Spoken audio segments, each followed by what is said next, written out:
Xiao Tian possesses unparalleled strength. Yet he struggles to solve a cold issue. Forced to appear and accompany a woman in a hot spring. But after a while, he begins to feel uneasy. Unable to pinpoint the problem. Beside him, Luo Fenai offers advice, suggesting it might be related to going into the water with clothes on.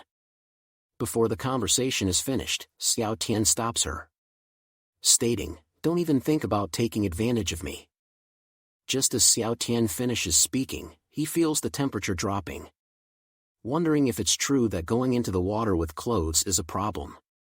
However, the next moment, he realizes something is wrong, as the hot spring water in the pool is freezing. A sense of crisis erupts from the depths of his heart, fearing there might be something that poses a threat to him. Before he can fully comprehend, Luo Fenai grabs him and leaps out, landing at the edge of the hot spring. At this moment, Zi Ruoyan smiles on the surface, but her eyes seem to be looking at a dead person. Xiao Tian feels extremely uncomfortable under Zi Ruoyan's gaze, realizing it may be difficult to explain this time. On the side, Luo Fenai just chuckles, saying, "Xiao Tian is your husband. Aren't you afraid of freezing him to death?" Zi Ruoyan, with a frosty expression, summons an icy longsword into her hand. Her tone chilling as she declares, "Today, I'm going to kill someone."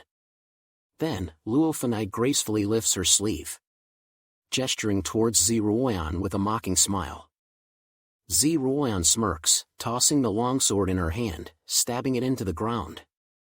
In an instant, she charges forward towards the woman in front of her. At this moment, Luo Fenai suddenly smiles charmingly, ready to face a deadly strike. Then, the two collide arms, producing a terrifying thunderous roar, as if the ground has been struck heavily.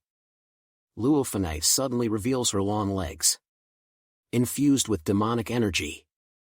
Then, like a whip breaking through the air, she lashes towards Zi Ruoyan. Zi Ruoyan remains calm, slightly sidestepping. Her fingers close together like a sword slashing towards Luo Fenai. The collision of ice and fire generates rolling spiritual mist and water vapor, shrouding the two in its midst. But in the next moment, the mist is cut open by the airflow, revealing their figures. Zi Ruoyan is surrounded by a chilling cold, snowflakes drifting in the air, using her hands as swords, slashing towards Luo Fenai. Luo Fenai kicks towards her in an exaggerated manner, blue and purple intertwining, exploding apart. A spiritual storm resembling a chaotic hurricane sweeping around, lifting the ground beneath them. At this moment, both Zhongling and Lu Yan act simultaneously, condensing spiritual energy to block in front.